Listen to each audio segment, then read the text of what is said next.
You're here, which means that you've found Spirit Crumbs, leading you to your inner light worker. I will be sharing how these tiny little hints from the universe have led me to where I am today. I hope that by hearing my story and the stories of others, you'll pick up your own spirit crumbs along the way that will lead you to somewhere magical. Thanks for coming along for the journey. Let's see where it takes us. Hello, and welcome to another episode of Spirit Crumbs. I am your host, 𝗫𝗓𝗄, and I am an artist and a healing energy facilitator. Today's episode is kind of a fun one. I was thinking about what themes have been coming up for me in the last week, and it was a really tough week last week with the new moon and the energy portal with the 2-2. For me, what I found was that while I was very excited for manifesting new things, and I did have evidence of that coming through for me, I also at the same time was being brought back to some grief and things that I needed to heal. And while I was in the process of doing that, at the same time, I was also receiving a lot of messages around different elements of nature. And this was coming myself just through messages in my daily life of things I was being drawn to, other people bringing these signs to me. And then I realized it was about time I did an episode on how spirit crumbs show up. And I had just shared my episode for the anniversary where I put a clip from the animal episode in, and that was one of the favorite episodes, and that was just some examples of animals that were coming to me as signs. And so I figured this was a good time to share the plants and how nature has been showing up in my life, because that's what kind of helped me when I was having a rough time in the past week. And one of the first things that came up actually was that someone told me that they were feeling that aloe was coming up for me. And that was a plant that I was familiar with. It's been coming up for, my whole life. I grew up with my grandma and my mom having aloe plants for if we burned ourselves or had a cut or something. And so when I looked up I have a book called Plant Witchery by Juliet Diaz, and it's a beautiful book. It has the witch uses for the plants and also just a bit about the plant itself and its healing properties. And what I was really drawn to with this one was that aloe is very much for healing and protection.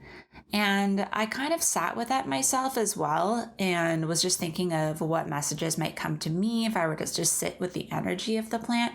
And something else that came to mind was the fact that in allowing myself to feel the emotions that were coming up, I tend to have this very just persevering, I guess, this attitude of just keep going all of the time. And that's I think the Capricorn in me.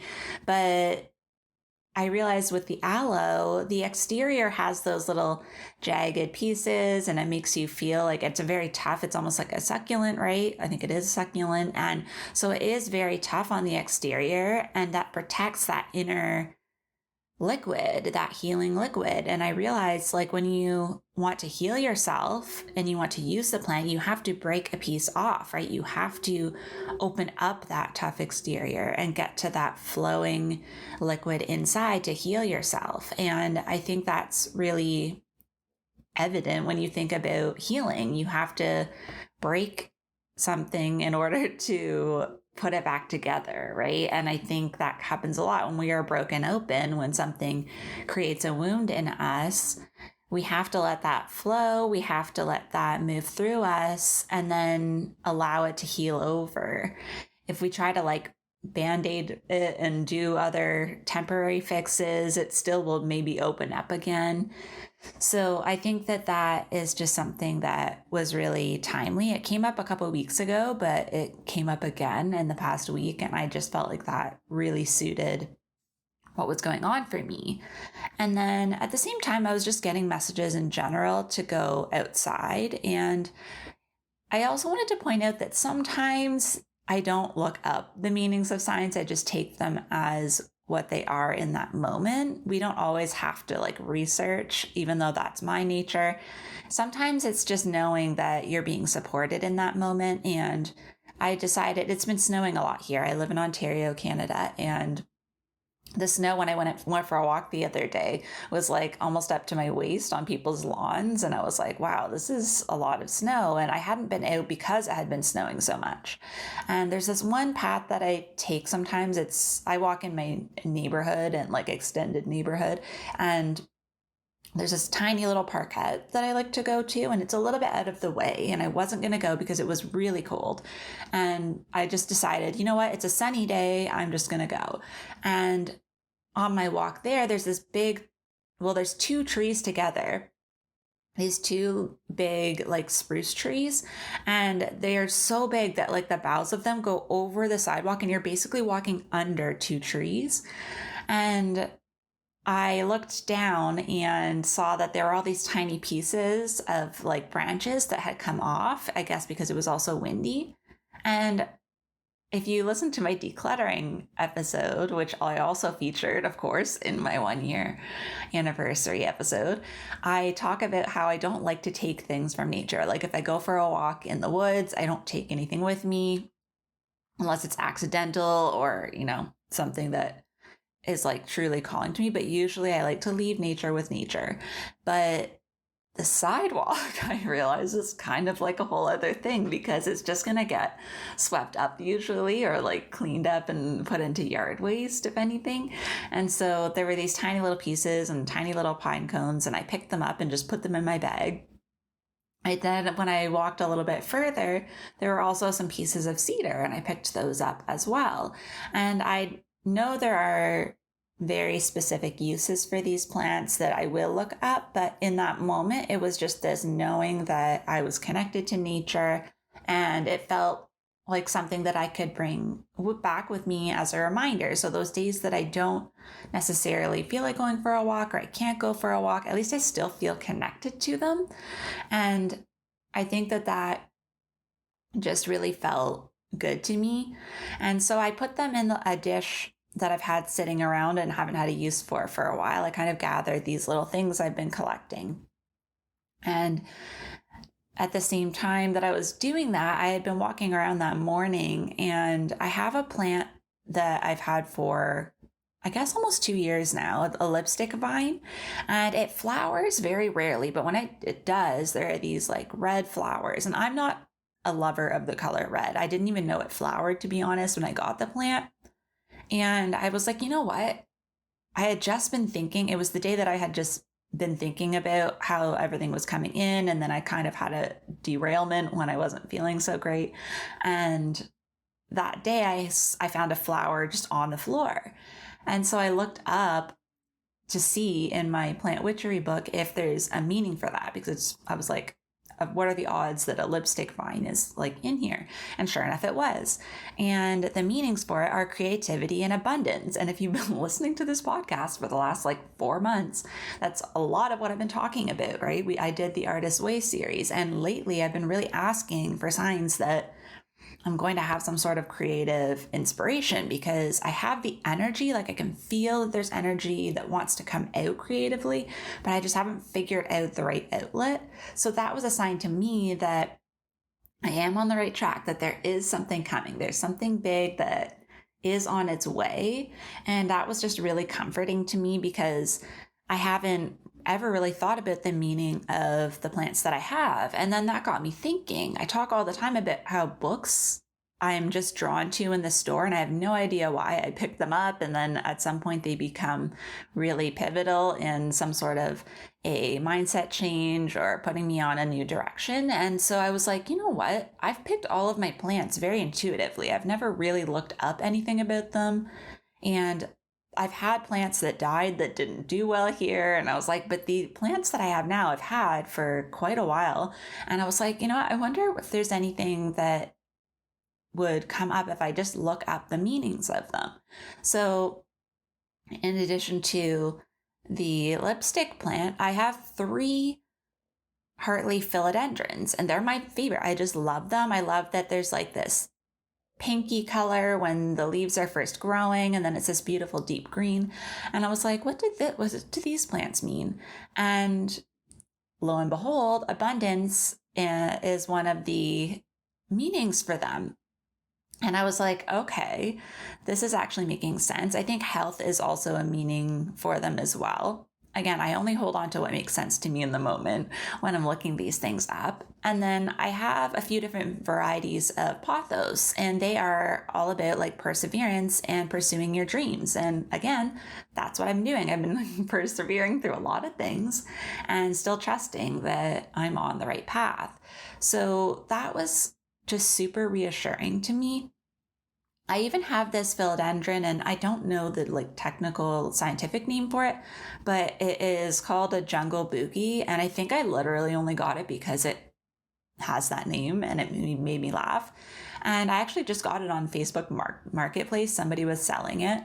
It was back when I had my car a couple of years ago, actually in the summer. And I just like drove over and picked it up from someone's porch. And this week I was going over to water it, and I've had it in this awkward spot between my bed and the window in my bedroom. And I was like, why is this even in here? It's massive. It's huge. It's massive. I was like, I need to move this. So I ended up shuffling around all of my plants in the last couple days, which felt good, changing up the energy in my environment. I think it was kind of a message for me to do that.